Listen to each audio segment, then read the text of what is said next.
You have entered Encouragement on Fire. This is our podcast, I believe, number 68. And we are talking in the month of June 2023 in regards to ALS, and that is the amyotrophic lateral sclerosis. And we're talking in regards to stage 3 and 4 today. Now, and as you can see, I am in a remote area today with my family. And, I'll be back in our regular studio the next time that you see me. But I just wanted to make sure that you were encouraged today to keep on pressing, to keep on praying, to keep on doing the things that you need to do on a day to day. Because even though tomorrow is not promised to any of us, today we can make the best of it by praying. We can do our due diligence in working to do the work, whether it is eating, whether it is exercise, whatever it is we need to do to strive to be at our best. We are going to put our whole foot forward to do those things. Now, it can get somewhat a little depressing as a person progresses to stage 3 and 4. So we still need to talk about it. We can't just look at chronic disease as if it doesn't exist. And I know a lot of times people don't want to talk about disease. They don't even want to act as if it's happening. If you are a person of the faith-based organization or faith-based community, faith without works is dead. So you have to know things, what's going on with your body. You have to know what's going on with those people in your church. You have to know what's going on. You have to discern it, right? So you can pray for them, and that people can be healed, people can get better, people can get the right education, understanding in order for them to come out of the situation, the sickness, the chronic disease that they are in. Right. So this is really crucial for us to be able to identify where we are, because the earlier we identify sickness or chronic disease, the more that we can combat it, we can overcome it, and either through healing or by doing the work. Right, we keep talking about exercise and how we eat. All those things, they're very important, and the earlier we detect something, the better. So we're going to go into Encourage Minute, because we're always talking about defeating cancer, sickness, and disease, right? So I'm going to go straight into that. So today I really don't have much on defeating cancer. However, I want to talk to you about, we need to identify sickness as early as possible. And unfortunately, I have some statistics. So if you see me looking to the left, I got some statistics in front of me. But unfortunately, individuals wait. We wait too long to find out what is going on. And it says here nearly a third of Americans lack health care. So that's number one. Not having health care can limit you from getting health care, especially expensive health care. And so I wanted to talk about one specific statistics. The NIH, they did a study on why do people avoid medical care. And it may not be what you think. We always think, one particular thing because that's what someone has told us. But there was an actual study, and it was done in March 2015, and it was over 1,300 people that participated, men and women, in this study. And they said that people avoid medical care simply because of course, the high costs. So you're thinking, wait a minute, right? High cost, no health care at all. And then they say that, it's time constraints. How about that? Time constraints. So the other individual, they're saying, well, I don't have the time to address the situation. Of course we have the time, because if you run out of time, you're dead. There is no time. So yes, you have time. 33.3% in that reported 1,300 people, unfavorable evaluations that's why they aren't seeking medical care. So what they're saying is they don't trust the healthcare system. They're saying they don't necessarily trust the physicians or the doctors. That's just something that their own particular beliefs, or that they relate to those that they know who have gone to doctors and have received health care. Also, it says 12.12% have low perceived need to seek medical care, meaning they don't really think they need to. And they're like, oh, it just hurts this much. I don't really need to. It'll go away, that kind of thing. And then there is the traditional barriers, which we talked about earlier, where there is the cost and the times. And that's over 58.4% who say, I just don't have time. The cost is too great. So all these different barriers that come in that, and that's what socioeconomic statuses is really affected in that 58%. So be mindful that you have 50% of the people saying, I'm not going simply because of cost. There's in any time. Cost and time are huge, and everyone knows you can't get time back. Once it's gone, it's gone. So be proactive. You matter. You're listening to me and you matter. Take the time. If something is going on in your body, you can feel it. Most of the time you can feel it. There are some times that the doctor, they sneak up on you, right? They say, this is going on with you. You're like, what? But that's very rare. Most of the time, you know something is going on, and it's good for you to address it because you know what? You're not in this alone. You have family, you have friends that are around you, and they want you to survive. They want you to be here. And the sooner that you find out something, don't you want to be one of those people that as soon as you hear about something, you go to the doctor and the doctor says, I'm glad that you came right away, because if you had waited, see, if you had waited, it could have gotten to this stage or this stage. But we can combat that with this medication, and we can do this. Unless you want to be the other person who waits because of fear, because of the unknown, you honestly just don't want to know about it. But unfortunately, even if you don't want to know about it and you have a chronic disease or you have a situation going on medically, it's not going away simply because you're avoiding it. It's still going to be there. And guess what? It's going to progress if you do not pray about your situation, if you are not focused on getting the care, the medical care that you need to combat it. It's not going to go away. It's still going to be there. So I'm encouraging whoever this is for out there that you will get up right now and say, you know, I'm making that doctor's appointment. I'm going to talk to that nurse practitioner. I'm going to find out what's going on with me because I'm going to deal with this right away so I can be here for my family and my friends. Okay? All right. All right. So we are again talking about ALS this particular month, and we are talking about stage 3 and stage 4 of ALS. And, you know, it's not any good news that I have for you today about stage 3 and 4. To be honest with you, this is the state where 90% of a person's body in that stage 3, 90% of the person's body is paralyzed. That means they're going to have difficulty breathing. They're going to need care from their doctor to prescribe certain things for them to be able to breathe better. That could be an oxygen tubing. That could be respiratory ventilation.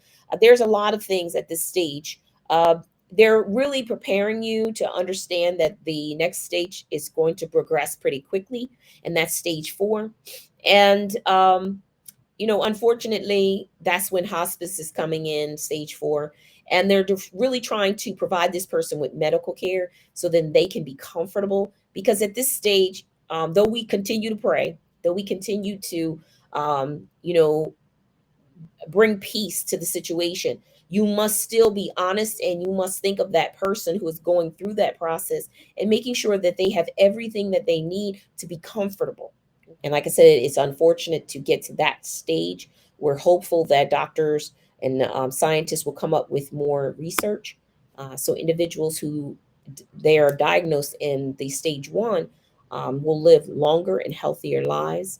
And possibly they can come up with a cure to be able to combat it. And that's what we pray. That's what we are hopeful for our families and friends that have to endure this.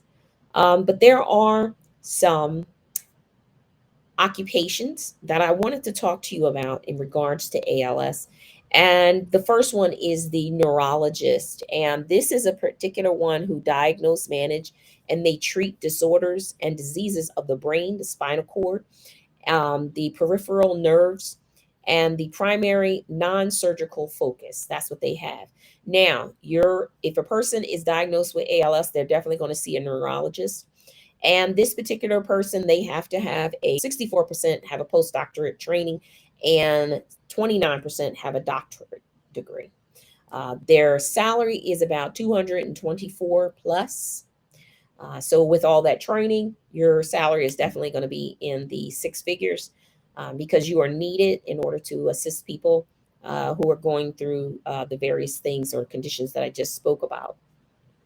Another individual that occupation that this particular person will come and be involved with would be the respiratory therapist. Now, this is one that I really wanted to talk to you about, because a lot of times people are thinking, well, a respiratory therapist, they probably go to school for a long time, and that is not true. A respiratory therapist actually can go to a 2-year college that has the respiratory program in it. And this individual, they help to assess, treat, and care for patients with breathing disorders. So if you're a person with ALS, or you have another chronic disease that deals with difficulty in breathing, then you will definitely meet someone who is a respiratory therapist. Now, this individual, I know you're thinking, what, an associate's degree? Absolutely. And there are two certifications that this individual gets, and that is the CRT, Certified Respiratory Therapist certification, and the certification for Registered Respiratory Therapist, which is the RRT. So yes, they have a 2-year program, but then they come out and they take an exam, and guess what? They pass it. Now they are this official respiratory therapist. They did not have to go to 4 years of college or beyond. And this individual makes about $70,000 a year. Now, remember, 83% of them have an associate's degree, 12% have a bachelor's degree. But remember, you still had to get the certification. So I'm just saying to you, this sounds actual wonderful occupation to have if you are interested. And this is something you really want to assist with individuals in your community. Now, we already talked about physical therapists in my previous session, so I don't need to go over that. But this individual who has ALS will also go through that, and a speech therapist. That's really important.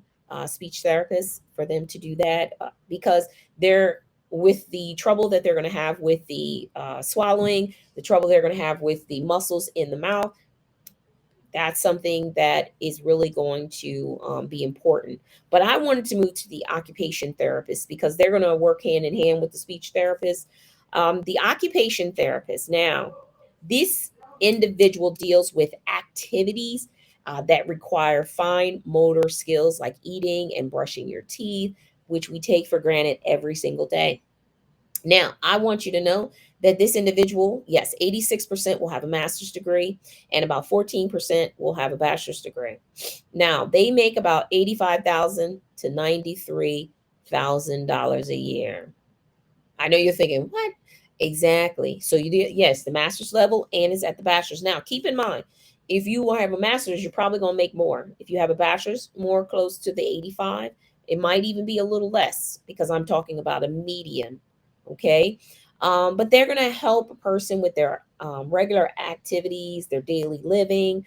It's a caregiving, even helping with the family, training them. So they're doing a little psychology as well, that combination of that, social working, and then the planning and making the most of the person's daily activities.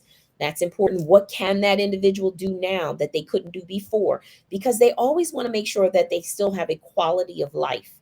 And it's not just, oh my goodness, well, they can't do any of these things anymore. Remember, we talked about it in the last podcast. If you like and you enjoy doing certain hobbies, continue to do them. If you like to walk, if you like to, whatever it is, run, continue to do them. You may not be able to do it as quickly as you used to do it, but you still maintain those things. If you used to knit, as long as you can still use your motor skills, you keep trying. It may take you longer, but you keep doing it. A quality of life is very important to individuals. And if you can return to work, there are so many different things in each state. FMLA, there's different state programs that say you cannot discriminate against the individual if they want to continue working, as long as they can do the job duties. They may do them a little slower, but if they are assisted, yes, they can still do these different things. So I'm just being trying to make sure you understand, if a person is diagnosed with ALS, this is not, even though they say it's a death sentence, it doesn't have to be a death sentence today. Okay, you can live a long life full of different a quality of life, and as long as possible, but you have to put the right people around you that can help you to be able to do the things that you need to do. You're also going to have a nutritionist. We talked about that in the previous podcasts. Gastroenterologist, same thing. All of these are at your, the well, nutritionist is at the bachelor's level, as well as there are some masters. Gastroenterologist, that is more of your master's doctorate level. And then there's two I want to also talk about. You have the at-home healthcare providers and the care providers. So I want you to know there is a difference. So the at-home care provider, those are nurses and other professionals who visit the home and they provide certain care. Now, there's also the care provider, and this individual helps in some functions, making sure the person is, cleaned up, washed, those type of things. So there is one that doesn't do the medical side. They just make sure that the person is comfortable. And that particular salary would be about 30,000. And that person usually has a high school diploma. Some have less. Okay. But they're sitting with that individual throughout the day, making sure if they, TV on, if they need to be washed up, those type of things. If they can place the person in a comfortable manner, they're making sure they're taking care of that individual's needs. This is different than an occupational therapist. An occupational therapist is more, it's at a different level, it's at a different educational level, and that's why they get paid a little bit more. Where the healthcare, the care provider, they only have a high school diploma, and so it's a different type of care.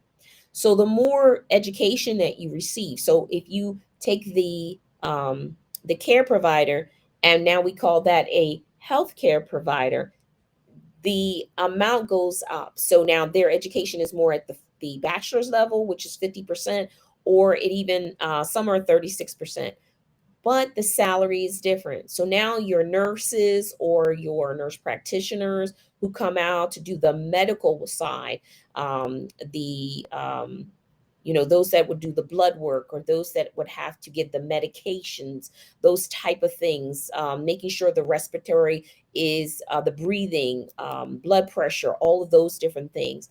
That individual would make more of the $81,000 a year. So just keep in mind, there are different levels of it. And though they do very similar things, it's almost like having an LPN, you have an RN, different levels of nurses, the same in this for a care provider. So look that up online so you'll know exactly if this is something you want to do, where you stand in that, and how much education, depending on the level of care you want to provide for someone. Okay. And then the last one I wanted to talk about is the social worker. So you have your social worker, they're basically in everything. Okay. So you have health, you have a social worker in the school districts, you have the social worker in the medical field, near hospitals, you have the social worker in the community, right? They're everywhere.